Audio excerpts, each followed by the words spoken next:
Thank you for listening to the Nate Jackson Podcasting Network.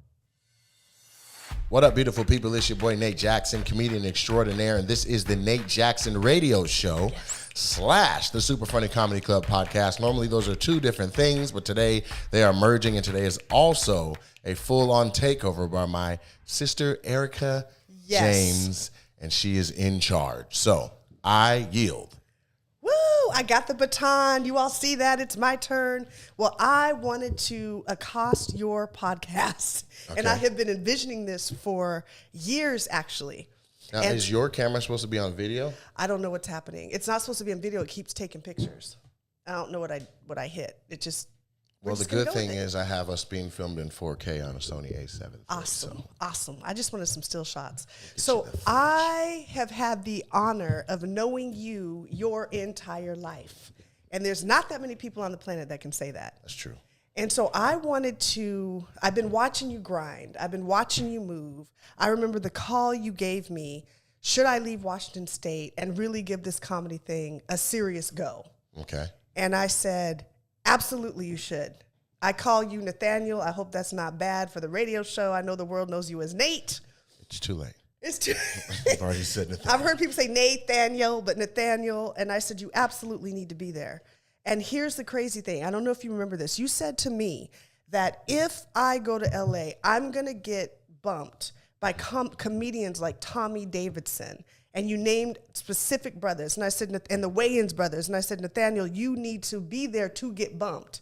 And the crazy thing is, he has agreed to come to the Super Funny Comedy Show. Right. So not only did you make that shift, but now he is coming in the door you built to do your thing. And that's the stuff that I don't think people know. That's profound. Isn't that deep? Yeah. But he was specifically on that list of people you named. So I want to get underneath the funny today. Oh. I want to get underneath the funny. Here's the thing. She just said she wanted to do a podcast. I didn't know we were supposed to be underneath anything. We're underneath. We're going underneath. Okay. We're going deep. Well, all I ask is that you try to keep your mouth centered in front of the mic so it sounds fantastic. I will do that, my brother. You hear the difference? Yes. It's beautiful. Thank you, darling. So I want to ask you, in this journey, you've been grinding for 15 plus years. Yeah. And I want to know the top 3 lessons you've learned. Okay. What are the top 3 lessons that you've learned, even before the comedy club? You can't trust everybody. Okay. The people you do trust them wholeheartedly. That's good. And protect your vision. Ooh, how do you protect your vision? Because so many people go blabbing and you try to tell people are bringing you down. How did you protect your vision all these years, considering we are sitting in the middle of your Super Funny Comedy Show podcast studio? Yeah. Well, like Lil Wayne says, real G's move in silence like lasagna. So you have to move and you have to plan and you have to strategize in a way that doesn't basically expose and share your idea before it's on its own feet and can defend itself. Because I know over the years you've experienced a lot of people saying, "Oh, I can do what Nate does. He makes it look easy. Mm-hmm. Let me go ahead and try it," and then they figure out it's not as easy as they thought. That's happened a few times. Yeah, it's the same character, but there's 2 characters. There's the person that's bold, that's a character, and the other one is the person that's sneaky. That's the other character. And they've had different actors playing it over the years. That I've seen. But at this point, I can see that character coming from a mile away. Wow. And how have you managed? People always say this, don't forget who you are. Stay grounded. Remember where you came from. Mm-hmm. What is your secret to that? Because you were still the same guy. Anytime I sat in your opening and you had your last 3 roommates, which is miraculous, here that flew up from LA. You had college homies. Here's the thing. I didn't have 3 roommates at one time. My 3 last roommates in a row, most current, second most current, and furthest most current, all were like, oh, for sure. Because if you, like women, you can live with a woman for 6 months and I hate you. You know what I mean? To know you had, 10 or 12 years of roommates that were up here? Yeah. Who just were like, I can't miss this. And the other thing I know about them is you impacted their life with your work ethic. and with what you modeled. So I want you to roll it back a little bit and think about a new comic coming up, a new person saying, okay, I've got a vision, I've got a dream. How should my day look? How should my time look? How do I work this from a work ethic standpoint? Are you hitting stages? Yes, let's say this person's hitting stages. Okay, well, you just kissed all of your nights goodbye for the next 3 to 5 years. Okay. Because you need to be performing. Your days, when you first start out, your days are going to be wide open, and you're going to wonder how you're going to make money, and you're going to be hungry. Very hungry. Very hungry. Very hungry. But if you maximize what you do during the day, it makes the nights smoother. It makes you maximize your time. So things have changed since I started, but the internet is a much more poignant place for somebody to be. Yeah. You have to. Yeah. So that's what you do during the day. You make sure you're working on your footprint on the internet so that people are exposed to your funny all over the world. That's good. And then wherever you're at locally is where you hit the stages. Now, those wash each other. The more you're working on social media content, the more you're writing funny stuff all the time during the day, it starts to work its way into your sets. And then your sets grow. And then when you're growing your sets, that also vice versa works its way back into what you're doing during the day and your social media stuff. Yeah. You need to learn your voice. You learn to learn your voice. How did you learn your voice? Same way, just by doing it, hitting 10,000 hours of being on stage in every scenario, whether that was Roy, Washington, which is like a tiny little conservative city full of cowboys and farmers in front of 16 people, where I brought my friend with me, and he was like, you have to be funny tonight. Like that kind of thing. Like we felt like our lives were in danger if I bombed. All the way to performing on Summer Jam in front of 80,000. But you have to put the notches on your belt. You have to have no scenario in which feels foreign to you. You have to conquer your nerves. Ooh, that's good. Yeah. That's good. And now you come from a family that I'm a part of that we all make our living behind the mic in some way. And what did you pull from the Jackson vibe that you grew up in, that you take on stage, that you still tap into? What I found over the years is that it's easy to take for granted that I was raised a certain way, but it is, the fact is I grew up in a household where nobody had a 9-to-5. Everybody was an entrepreneur. And so when those are your examples, early on you realize you can make a path for yourself. You just need to figure out your lane. It's acceptable, and everybody will support you in that journey doing so. Yeah, that's good. So walk me through an average day. I know you live between two cities, running your comedy club, and for years you've done it, even before you had the physical club, and we're going to get to that in a minute because it's so awesome. Okay. But walk me through your average day on tour. If you're touring, I know you just came off the road with 84 different colleges. Walk me through an average day in the life of Nate Jackson. I get up, and while I'm eating, I might look at, like, say, the USA Today or whatever paper that the hotel has given me. I look over that while I eat, and then I'll turn on my phone, that takes the next 2 hours because there's The phone. there's Facebook, Instagram, text messages, emails that I need to answer. Then I get on the phone, and I'll contact or I'll answer the phone, and I'll speak with my manager, Zach Waxenberg at 3 Arts, and then my college agent, Tracy Wiggs from Just Wiggin Entertainment, and then maybe an agency call from Gersh. And those don't take that long because we would have spoken the day before. Yes. And then depending on where I need to be that night and how much travel time I need, I may, just leave, or I might grab lunch on my way and then head to the next place. Or sometimes that's shifted by an early flight or whatever, where it's like, all right, I had to fly first thing in the morning. Then when I landed, I did that routine.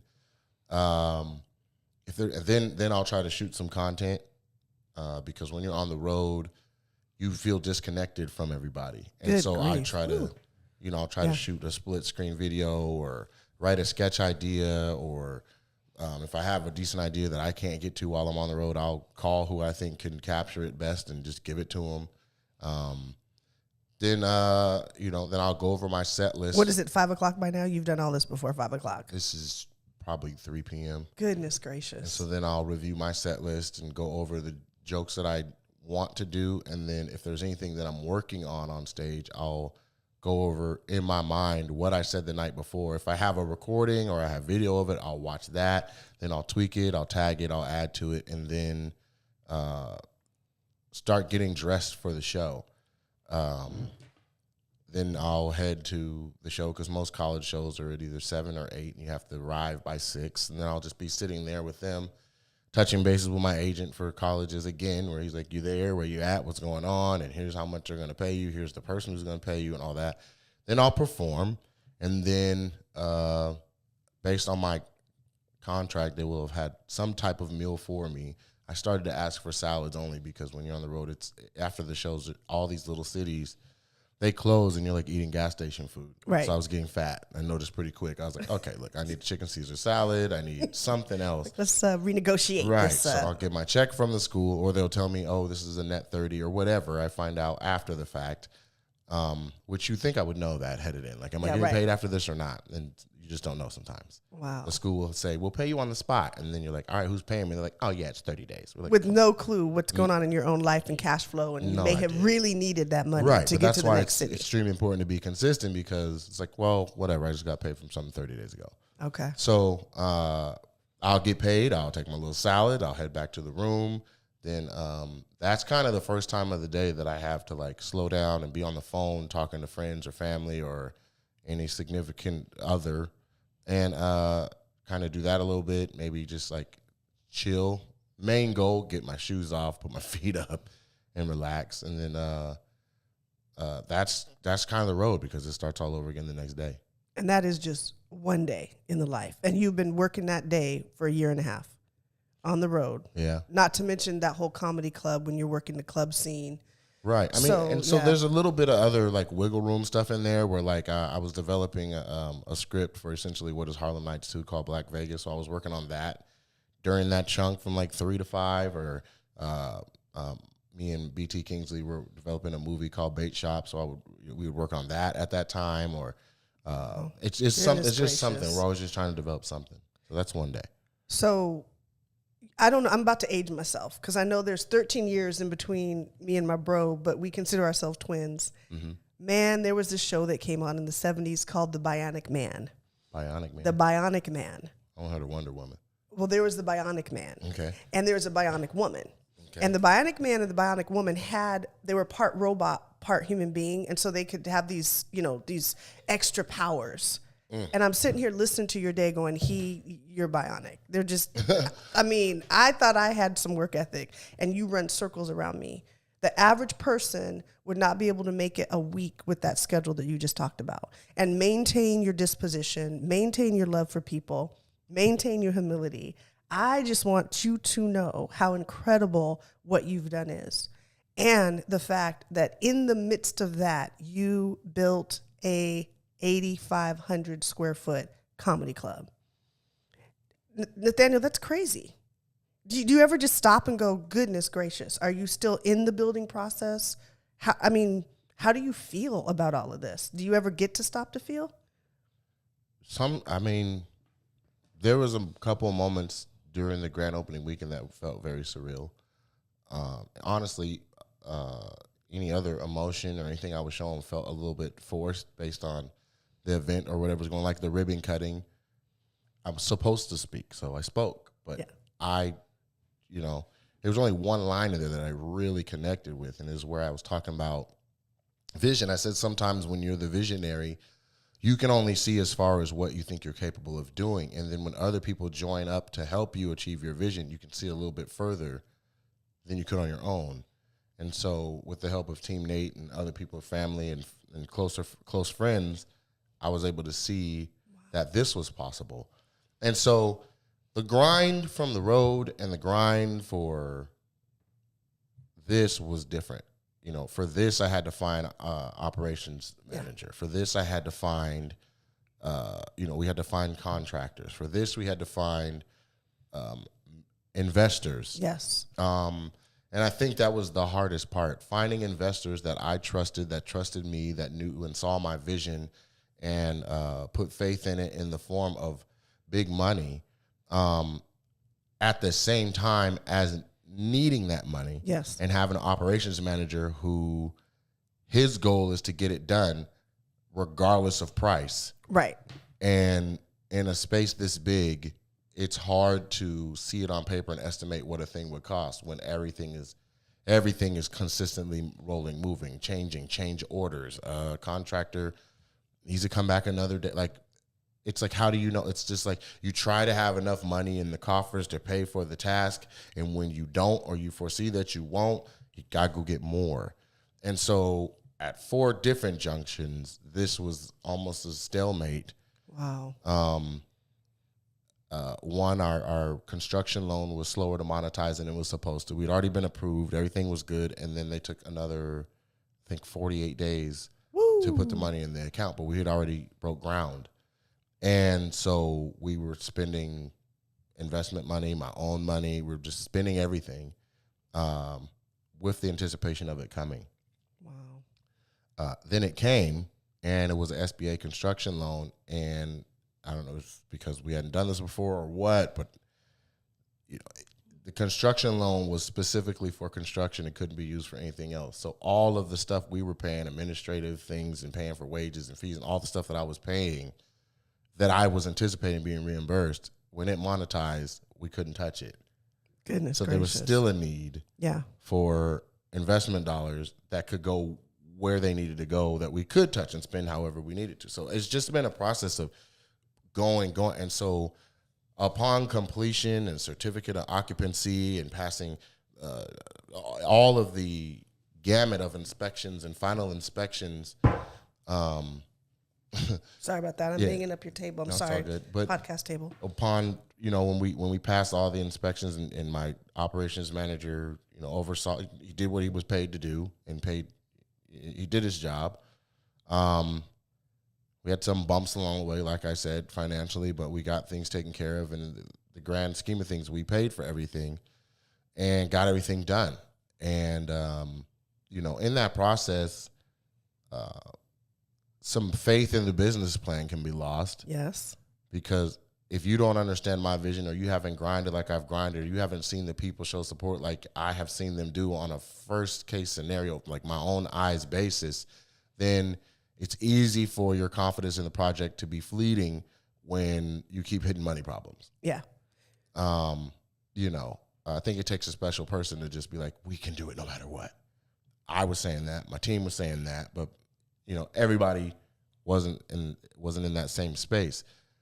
Good thing is we did complete it. We got everything done. The investors came in. Some of them came in the midnight hour, but they all came in. We all got it done. And then we had our grand opening weekend, and we blew every preconceived come on yes investment projection that we had, and that was at somewhere between 35 and 50% occupancy. So what we learned just off of that one opening weekend is that the club is not a $1.7 million club.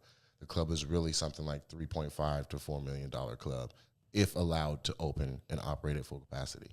When it will be.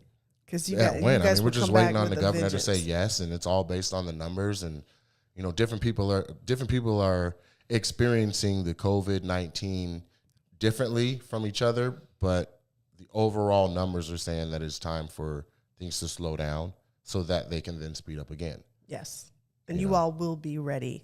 And I call it the slingshot, when it looks like you're on hold or it's going backwards, but it's about to catapult forward. Right. And So we felt that in the first place because of how much people were hanging out. And you go outside and see the freeway is full of people that are like, I'm not saying it anymore. You can see it. But having the grand opening and seeing the success of it and seeing the sheer numbers of people that came and how safe they operated and how they conducted themselves and then how much they consumed as customers, Yes. put everything into perspective. It was like, for me, it was a pretty big I told you so moment that I didn't even have to say. Right. But for anybody who had any doubts, it was like, oh my goodness.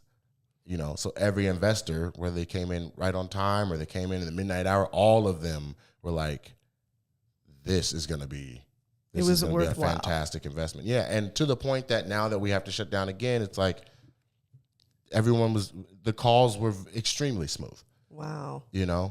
It's not an easy call to call your investor and tell them that we have to pause, but they know if we could open, we would open, and it's all based on Inslee, Governor Jay Inslee, and his determination of what is allowed and not allowed. There's a lot of confusion, even coming out of the governor's office, and then even coming from the Liquor Control Board. There's a lot of confusion about what's what, but the main thing is right now they just kind of need everything to freeze. That is anything more than 10 people. Yes. So it is no joke, and I just want to pay honor to you for having this unforeseen things that so many businesses have, but live entertainment has been deeply impacted, and you all proved that this thing will not only operate effectively, but thrive. Yeah. So I had a moment. So you all see this incredible blue, right? It's like this deep midnighty, I don't even know, but it does something to you when you walk into this club. And I said to you, oh, who picked the paint?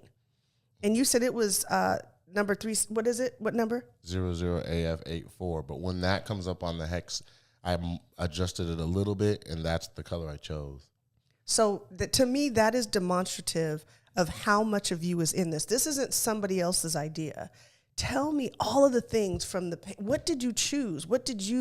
How much did you have to do with what we see around us? We're on the second floor of an 8,500 square foot comedy club.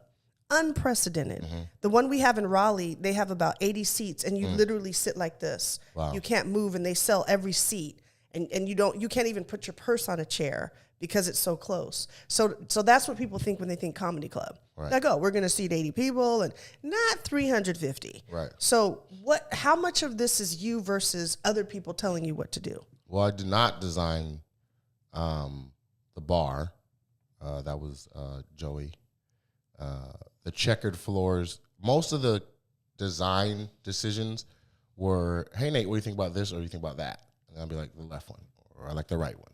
And then we would go with that. Got it. So specific things that I wanted was a stage that came out into the audience. Yes. I wanted large archways in the club so that it felt huge, open, and inviting. Yeah. I wanted a podcast studio, a headliner VIP, a headliner green room, and then a separate green room / lounge for non-headliner acts so that they could be separate from their supporting acts. Because sometimes when the headliner comes to town with their feature and their host and their opener, they still want their own space too. Okay. And to get the best performance out of people, you should just let them have the option, Yeah. There's some places that don't even have green rooms for the headliner. You're just sitting in the back of the showroom. Or off the kitchen. Yeah, literally. Literally eating off of a stool. That's what when we visited some of your comedy. I have props because I get to go back and go, hey, I'm Nate's sister. Mm-hmm. So I get to meet the comics that come through Raleigh that they know you. And they eat their meal on a stool because there's no place off of a little room in the kitchen. Yeah, it's just a little hallway. You have a shower in there. Excuse me. Yeah, right. Excuse me. Yeah, shower, because there's so many times when we were on the road and, shows at 8, we left at 2, we went to the bathroom, stopped, we ate or whatever, and before you know it, it's 7:45 and we're 30 minutes out. Show's at 8. Yeah. Call the promoter, like, look, we'll be there 15 minutes late, but as soon as we get there, we'll be ready to hit the stage. And so you're changing clothes and ripping and running to hurry up and get just one of y'all, get somebody get in there, just somebody go, whoever's the fastest go. That's who starts the show. And the rest of us got another 10 minutes to get dressed. And so this is where you can come early, relax. You can watch a 75-inch TV. You can take a shower. You can get your mind in a place that is the best for you to be successful. And that was part of the design. I wanted a different entrance than exit, so that the flow of people would be kind of through. Yeah. Now, I didn't know at the time that was also the best thing for health and safety for coronavirus, but yes. I just knew I didn't want 200 people from the first show, going back through 200 people from the second show. Right. And then we have 400 people in a space, and we're like, well, who's here for the next show, and who's just hanging out, and who, I didn't want to deal with all that. I picked I picked a lot of the things. At the end of the day, it's like, you know, we need carpet in the showroom. It was like, here's a swatch. Which one do you like? Or here's a this or here's a that. I for sure did not pick the audio waves on the wall. That was a surprise. Tell me about that. Yes. So, yeah, that was a surprise for me that Joey planned for the design of the showroom and in the bar. So there are 1x1 pieces of wood on the wall, and they form the audio waves of my laugh so that it's wall-to-wall laughs all throughout the club. And we wanted to do that because it's abstract kind of looking. Yeah. So if someone was to rent the space, it's not that they were so clearly in a comedy club that it affects their people's feel of what's what. So with this, somebody could just come in and be like, oh, okay, that's different. Right, that's nice. And that's the only note versus it being giant pictures of me, Eddie Murphy, Chris Rock, Dave Chappelle, Red Fox, like every other club, you know? Yes. So that's the gist. To me, that captures the genius that I know you have, and not just comic genius, but business genius, entrepreneurial genius. Walk me through all the hats that you wear. Not just club designer, but the hats you wear to keep your brand moving. Just, you know, that normally people have other people for. I want you to give me all your titles. I mean, I had help in every job. Of course. And the task of operations manager is to manage all the operations. But I guess I still provided some of the contractors. Like I tried to have as many qualified African-American contractors in here as possible. Wow. Where we worked with UB Stagg of Excel Electric. And I don't mean just for the club, like in general, to keep the Nate Jackson super funny brand going. Oh, okay. So social media manager, author, talent, graphic designer. Yeah, graphic designer. Creative director. There you go. Creative director, fashion designer. Script writer. Yeah, script writer. Talent booker. There you go. I don't even know if that's a title. Talent booker. No, talent booker is a title. And it's also a full-on salary job in a comedy club that I have virtually waived because I want this place to be so successful.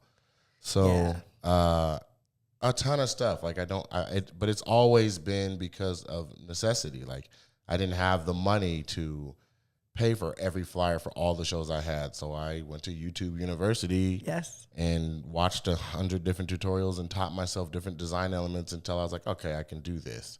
And so I've made all of my own flyers virtually for 10 years.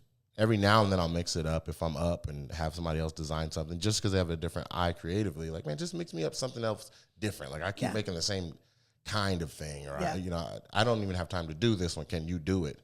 And so it's been a lot, but it's all based on necessity, you know? Yeah, and that is awesome. And I don't think people know that about you. I don't think people understand all of the hats you wear and still manage to show up and just tear a crowd up. Your comic genius has gone through, as I was telling you, it's another dimension. Well, thank you. Yes. Another dimension? Not even level, but dimension. Like what is... How do I describe it? Because, you know, I can see all this deep stuff. I'm the deep sister, you know, but not that my other sister's not deep. She's deep. You're just around deep people, really. But let's go deep for a minute. So the only way I could put it, like most comedians you go see, they leave a piece of their comedy with you. You know, like you leave laughing. It was great. But there was something that happened that I witnessed the 2 shows I've seen you do in this club, and you said you were just warming up during these 2 shows, but it's like you left a piece of yourself. You left a piece of greatness. There was something activated in people there. It wasn't just funny. It was so much more. It was a depth. It was the ability. I really think you have a profound ability to see people, and every single person in this club, the hundreds and hundreds of people that came through here opening weekend, they all left with a piece of Nate. A piece of your power, your greatness, and your activation for their own inspiration. Like it was beyond comedy. It was something totally, like it was deep. I was just watching this. And the passionate love people have for you, it was crazy. I was just so proud. Not just the investors. It's one thing for people to say they support you, but to open your checkbook and support you, Right. that's another level. To see comics come from all over the country to support you, to see, didn't you tell me that somebody that was like a past hater or somebody was in the VIP section? Like, people just were overtaken by their love and appreciation and celebration for who you are, because they each had a piece of you. And if I interviewed them all, I bet they would say, yeah, Nate's one of my best friends. And not that you don't have homies and inner circle, but it was another world. It was another level. And your comedy was connecting with people in a way that, I know I'm biased because I'm your sister, but I could have watched you all night. I mean, but you still yielded the stage. You still brought your comedians up with such grace. It was just awesome. It was just awesome. So I don't know. I think it comes from, this is my theory, because you said yes to putting on the humility it required to sit in at noontime at Timbuktu University, in the middle of nowhere, and connect with 7 people during a daytime show during lunch in the library or something crazy. And it showed, because you could connect with people on a whole different level, and people were not just left with your comedy, they were left with a piece of your greatness. And that was incredible. That makes sense. I mean, I know that's deep to hear, but it's just real. Like, it was other dimensionally. Yeah, stuff. I'll have to. What's gonna happen? This is how this works. Like, one, thank you, because that's a phenomenal compliment, based on an honest observation by you. So what I'll do is reflect. Probably watch this podcast while I reflect, and then all of it will come rushing to me like a ton of bricks. You know what I mean? Yeah. Because for right now in this moment, I just feel like, look, I just was doing what I had to do to have a good show and, be consistent. I think that every time you take the stage, you should leave something. You don't even have to have jokes to say, but you should leave. There should be moments. Yeah. And the greatness in comedy is accomplished by moments, whether that's aha, or that's strong bits, or that's just people were just crying, laughing, but you have to have moments. And I learned that from Wildin' Out.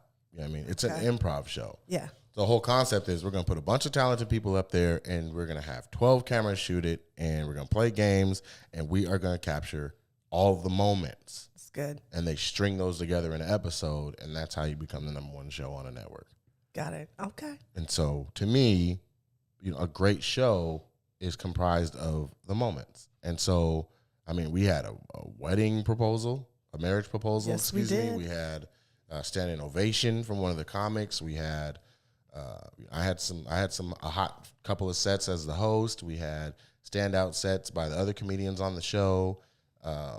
Those are the moments, that people sit up and go, man, that was a dope night. Like, the difference between it was cool and it was a dope night is, and then this happened, and then this happened, and then this happened, and this is like, that was all in one night? It's all in one night. And that's what you want, every night. And so that's what we're trying to consistently, that's what I strive for every time I take the stage, is I want a moment. If there's got to be something, an applause break or some type of explosive laugh at some point, like you have to have the moments. And when you sit up in Hollywood and you watch shows that have 12 to 15 comics on them per show, the ones that stand out that you remember are the ones that gave you the moments. And so that's what I strive towards. And I think that's just what way it is perceived from somebody outside of me is, you're like, every time he did it, there was something happened. You know what I mean? Yeah. Versus, somebody coming up on stage and hosting, and it's just like they said something, it didn't connect. They did something that didn't connect, and then they brought up the next person, and it was like, well, that was a waste of 5 minutes. No. That's what I don't want to have. And I think the other thing that happens, just my laugh. I mean, I have many accolades I always will for you. I have an eyelash that's turned against me. No problem. At least yours are real, because mine are fake. I was in there with glue. I was like, something's gone wrong. Those aren't yours? These are not mine. Dang, guess we aren't twins. I've gotten better with it. But what I noticed is those moments come from your heart, bro. And you have a heart of gold. And I think that's the difference. If someone hasn't maintained their heart, those moments feel contrived. And those moments with you feel absolutely authentic. And they're as authentic as they would be if someone was sitting in the back room with you. And it shows. Because you have somehow, in the midst of Hollywood, in the midst of a whole bunch of crazy stories that I bet you don't even have time to tell them all, you have maintained your heart and your love for people. And it shows through your comedy. So a couple things I want to ask you. I have so many questions that I never get to ask you. Okay, ready, go. Okay, so I want to know what your vision is. What's next? Well, first, should I be feeling weird that this whole thing is just about me? No, that's a lot. because this says Nate Jackson super funny. All right. Yeah, so you should not feel weird. I hope that there's an this is audience about that wants to hear an episode that is just me answering questions about me. But this is, Is it uncomfortable? I don't know. I'm just not this narcissistic. I'm used to doing shows and we're talking about other topics, other people, other things, and then a little bit about me. This is heavy. I told you we were going underneath. All right. Underneath. So just hang with me. All right, I'm hanging. Yeah, we're going to share the parts that I don't think people get to know unless they've known you one-on-one. Tell me about your vision. What is next for Nate Jackson? We're going to get this club back open, and then we're going to franchise. Also, I'm going to go into the production side of things, and there's going to be some stand-up comedy specials that get produced.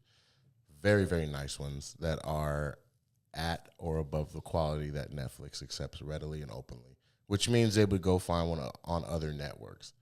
Off of that, there'll be some touring that happens where we'll partner with other comedy clubs and the touring and theaters and tour our most popular headliners, Super Funny Comedy Tour.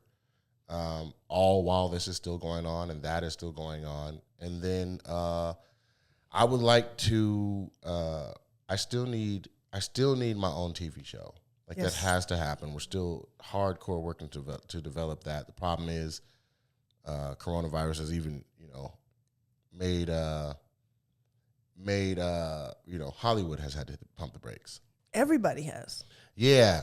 And so some people aren't. Like I just found out yesterday that I was up for the role on Young Rock of Junkyard Dog, and I just found out that they gave it to the other guy of the two of us. And I was so perfect for that role. Wow. To the point that my manager was like, let's just keep waiting. So I don't know if it ends up being that or if it's something else or another character they find. But I mean, I wasn't even me that whole day. I was that character in character, full on nappy headed beard, tow truck chains around my neck, and wasn't even having regular conversations with people. Like people would call me that day. I'm like, nah, I'll go to voicemail because I'm Junkyard Dog. Dog. And it showed. I really killed. And so we'll see what happens. Okay. But yeah, so there's that, and I'm still up for a role on another show called Righteous Gemstones. We'll see what happens. Whether I get it or I don't get it, the fact is Hollywood recognizes me as a young force, and that's all I wanted. Because once you have that respect and appreciation for what you do or can do with a role or what you can do with the white space on the script, then you're an asset to any production, because you have a script and it's like, this is what our idea was. We don't know if, and then you plug in all the different actors and the directors and then it starts to have its own personality. You try to stay as close to the page as possible, but at the same time, you got to let the project be, you know what I mean? And so I was making, great steps in Hollywood. And so I don't want, I would like to be able to resume that. I still have my place in North Hollywood, which is tick expensive. So right. Every minute it costs. It's expensive. Cha-ching. Yeah, and so I think that's what I would say my vision is for now. I also am trying to launch a podcast network, as you can see, where people can come in and they can share their vision and their voice and their stories and their discourse and grow their own following and their own. They can make their mark. They can record things that last forever, long after they're gone, for people to listen to and enjoy and be entertained by. And that's what I'd like to be able to do. Are you all seeing the genius? And so many people just think you're the funny guy on stage. Your genius is mind-boggling, and that your mind goes, 55,000 miles an hour per second. People don't know that about you. So I know your podcast is usually about other things, but today I want this to be about you because you have so much to offer people and ignite in people. And the things that you studied, the depth, I don't even know when you have time. Funny story I want to share in a minute, but I want to ask you, have you even gotten rest since the club opening a few days ago? And having to find out that you're getting shut down for a minute. Mm-hmm. Are you tired? I'm tired. Okay. I'm tired. I thought I had a really good night of rest the other night because I was up and moving around a little later than normal. As far as getting up first thing in the morning, I didn't have to, and I slept in a little bit. But then I had to do like a 45-minute drive to do something. And about 30 minutes in, I was like, I am tired. It's in my bones right now. Yes, I know I'm tired right now. Like, I'm not about to make a round trip to Portland driving or anything like that. That would not be wise. I'm just too sleepy. You knew when I knew you were tired? When? So this is sister-brother talk. It was hilarious. So upstairs in my parents' house, there's 2 queen beds we sleep in when I'm home and Nathaniel's home. And the other night, I got up to go to the restroom. And I'm coming back, and you were in the bed, flat, spread eagle, flat, literally flat on your face. And I looked, I was like, oh man, Nathaniel has on brown boxers. They're skin tone boxers. And I got closer and realized there were no boxers. No, your brother was butt naked. That was just the booty naked. And I was like, he's so tired. Bless his heart, he's so tired. I'm taking these drawers off and I'm going to sleep. Going to sleep. I did not know that at any point that my butt was going to be out. My plan was, I'll be undercover. It doesn't matter what I got on. I could have on a clown suit under here. No one would be none the wiser. Apparently. No, you were so tired, you didn't even know your butt was out. My butt was out. And like a whole cheek, like my whole butt. It was all good. Did you just cover me? I left your butt out. I was like, he's really tired. I don't want to wake him up by covering up the booty, not even with the little sheet. I didn't want you to be self-conscious. If something happened to you, I would wipe your booty. So I wasn't mad seeing the booty. Right. It was hilarious. Right. That's when I realized how tired you were. You were face down, literally butt out in the air. Yeah, I've had some nights during this process and even during the last few days of ramping up, because people got to understand, there's a lot that goes into saying, all right, we're going to open. Yeah. I mean, you got to make sure everyone is hired. You have to make sure you've done all your final cleaning. You got to pass your certificates of occupancy. You got to pass all of your inspections. So everything you've done that you considered final needs another look, because if it's not, somebody can delay you. And in this particular case with coronavirus, and then also there was a holiday on the 4th of July that everybody took the Friday before and the Monday off. We had to pass everything. That's right. First time, because ribbon cutting was on the 8th, grand opening was on the 9th. And you don't even get your occupancy until all this is done. On top of it, you're doing in the middle of a pandemic. We got our occupancy. We've got our final on the 6th occupancy. That's the same thing. And then the 7th was, all right, let's make sure the room is sat right and all that stuff is right. And let's, at the meantime, we've been training with Access Ticketing. We've been training every day, 2 hours, Wednesdays and Thursdays. We've been hiring up hostesses and trying to make sure everybody has their shirts they're going to wear for when we open, figuring out how the seating chart is going to look, how it looks when somebody comes in, and then doing everything over again to make sure that it is as safe as possible for everyone. And that's all going on while the GM and the manager of the bar is training up the bartenders and the waitresses, and we still have our contractors finishing up a couple of finishing touches. I had to get the furniture for both of the green rooms still. We were still hanging a TV. We were still there's a lot going on to where I would finish up and then I would get home and then just take a nap in the driveway. I just still be in the car. If I could just make it. Yeah, there was a couple nights where Daddy was like, "You all right in there? Hey now." I'm deep. good. I'm sorry, I'm good. Then I get out and I go in, and it'd be 2 or 3 in the morning, and I'd go to sleep and then wake up with my phone ringing at 9:30 from somebody related some to emergencies the club, happen. Yeah, or something, Or sometimes it's not an emergency. Hey, when you talk to such and such, they say yes or no? They said yes. Okay, bye. Wow. And that's the thing. I'm up now. That's the thing that's so spectacular. And you still show up on stage and knock it out of the park. And one of the things I mentioned earlier, I was blown away at how many people love you. Like, I know I love you. I don't mind your naked booty. I'll wipe your booty. I don't care. But to see other people who are like, I'm in this with you now. I don't know if they're down to wipe my booty. I'm not saying that they. but that's specific. They're to down. But they're down. Right. They're down. Talk to me about Team Nate and just how far this group of people have come with you and the different iterations of it. Okay. And how in the world did you get a group of people to commit to your vision like that? Talk to me about that. Because one of the things as an entrepreneur, having the team is the hardest part. Well, here's the thing. Okay, I can't take credit for the team. That doesn't even make any sense. Basically, I had friends from high school that saw me struggling to prepare, like to get a show ready. They were just in line. They were the first ones in line. And they saw me struggling to get all these folding chairs set up to have the show. And then we had the show. Everything was fine. Then after, or the next day, I got an invite on Facebook to a Team Nate meeting. And I was like, what is this? This was at the time of Twilight when everybody was Team Jacob or Team whatever. So they just said Team Nate. And I was like, well, I'm not a vampire. I'm not a werewolf. What is this? And like, just come, we'll talk. So I get there, and they're like, we saw you doing the folding chairs. We saw all that, and you just need help. We would love to help you. This isn't about money. This is about wanting to see that go smooth and be great for the community. It can be even better than it is. Already a dope time. And that was their vision. And so I said, okay, well, yeah, let's do it. But if we're going to do it, let me share some other things that now that I have some help that I can use some help with. Yeah, can you please help me with this? Here's the this is what I've been drowning in. You saw me struggling to get some chairs going. The reason the chairs weren't ready is because of these other 4 things you didn't see. So if we could just do these 4 things, then who cares about the chairs? I'll get that done.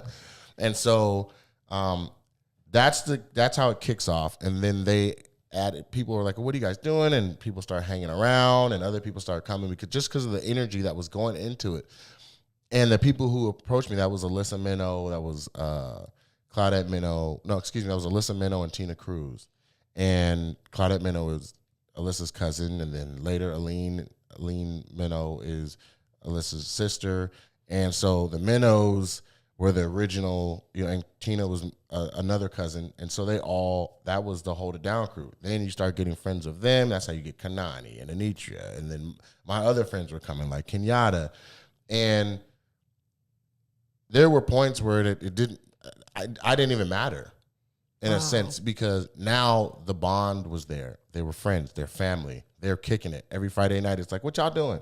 Y'all can come over. And that turned into, 11, 12 people all sitting around. They started looking out for mom and daddy and bringing casseroles by the house. Yeah, and we were just hanging. Yeah. Like, even when I didn't have shows, everybody was just so tight. Like, we took group trips together. I would have one show in, say, like a Spokane. We'll make a full weekend out of it. Everybody rides over. It's 5, 6 cars all following each other. We have a great time. We kick it. And it's just fun. And so it was like, yes, there was a common goal that we were like, okay, well, we were producing shows and we're having a great time doing comedy and throwing shows and stuff. But at the end of the day, man, this was just a group of friends, and we're all still cool. Like, everybody's still cool. And so, it was always volunteer basis, or if I had any excess money, I would always break people off, but I couldn't consistently do it. So be like, look, this week we're a little tight, but here's 40, and I don't know about next week. But they're like, hey, this was never, they'd fold it and put it in their bra, like, okay, but don't even, so, but as we got better as a team, the shows grew and the consistency grew, and how lucrative it was grew, like the business part of it. And so that's when I started formulating the early on ideas of, man, if I owned a club, this team would help. But everybody would try to scare you and say, you don't want that liability. I'm like, but look at how much money. So this is my concept. I don't want the liability of throwing a show for the drinks. But you're telling me these different owners of venues are willing to take on the liability of me throwing the show? Right. For the drinks, it must be worth it. But nobody's honest about how much alcohol money they make. You ask somebody how much tonight. Like, we did all right. It was cool. Last week was better. Well, how much? It's in like the 3,000 range. If you saw the numbers, you'd have seen 6 or 7. Yeah. And they're not going to tell you. Because they don't want you to know. They don't want you to know. And you're making that for all the club owners. I watched 97 people drink $3,000, a little bit more than $3,000 in drinks. That's crazy. But every Thursday night for 4 years, we had between 380 and 420 at the Varsity Grill. That's crazy. I walked in with you this time and saw the occupancy for the first time. It said 660. In the whole building. That's crazy. 660 in the How building. many can it seat full capacity? 400 in the theater. That's nuts. Right. And That's so that's here we are that's having, otherworldly. Woo! Like right, you need so- background music for that. That's how crazy. big it is. And Yeah. then it's 18 feet tall ceilings, so it's vaulted, and so it just feels massive. But it also feels intimate at the same time. It does. And so that was designed because I wanted the back area to be raised up and, you know, so that it had levels to the room. And yeah, it worked out. That worked out perfectly. And so the team, Aline came, and Claudette has always been down. She's not, you know, the team has come and go because over the course of 10, Right, 11 life years, changes, yeah, things people happen, have either babies gotten jobs come or and babies, marriages had to move, happen or and husbands or divorces and yeah. So it's swelled and ebbed and flowed, and you know what I mean. And you know, and that's a testament to one, Claudette, and then anyone else who joined on. That, you know, they come on and they're like, we understand that there was people before us, and we, you know, we appreciate that, and we just want to help how we can. And my thing has always been, this isn't a one-way street. It's like, what would you like to accomplish or learn or attain by being on Team Nate? How can I help you achieve a goal you have? You're helping me. What is that? Wow. So like the last, like Taj, she's on. She started a clothing line, and so I just tried to give her some insight into what I knew because I had a clothing line. I said, you know, I can give you some help. I don't know. I mean, we're clearly gonna be busy and we got a thing to do, but this will put you in front of quite a bit of people. This will put your brand in front of quite a bit of people, and then I can give you whatever I know. Now, I honestly feel like there's more room to give to Taj. You know what I'm saying? There's more room to be like, Taj, here's what else. But we've been so busy opening the club that, you know, but she understands. Everyone understands. Like, he's obviously slammed. It's coming. But if we sit down and chop it up about the clothing line more, then, you know, I was just trying to guide her in the direction of make sure you develop a line that changes every season and that grows and honors the colors that are popular. Like, you need to do your research. Yes. Don't just settle on 2 or 3 pieces and then selling them in town at different barbershops or salons or, you know, mom and pop scenarios. Get your samples, hit the mall, try to sell them so that stores buy them and your stuff is carried and you make money in your sleep. That's the kind of things I was trying to, you know, give as uplift. And then you take another person who has a different goal and you just try to give, I just try to give some insight. And then the team is so supportive that Tosh can be like, I have a fashion show. They're all going to be there and having a good time. Someone handed me a diversity beautiful pamphlet. They're like, yes, Nathaniel hooked me up with his mother who started to, I mean, just. Oh, Sharika. Yeah, Sharika's one of, Sharika 48 is one of Tacoma's 40 under 40 or 30 under 30. Like, she's just a star in business and development and economic leadership and change for the city. And so she put together this whole plan and is launched a full-on consulting business and she's flourishing in that. And I looked at that plan and based on just all the different stuff that I've seen Mama do as an education consultant for years, I was like, you mind if I proofread this or just give it a look? Just look it over She's one like, time. what you gonna do, you know? What you gonna do, funny boy? Right. Nate, yeah. Mm-hmm. 10 minutes later, she was like, we have to change everything.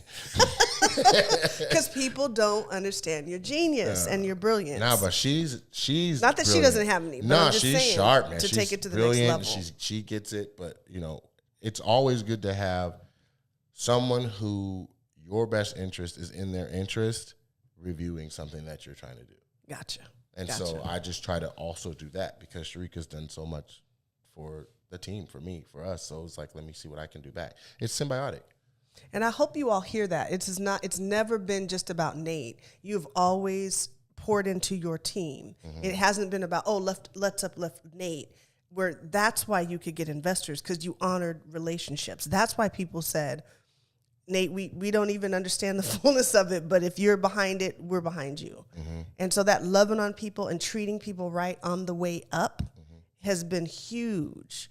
So I know you have vision for new and up-and-coming comics, but I have a few questions that I just want to ask you. Okay. So what keeps you up at night? Movies. I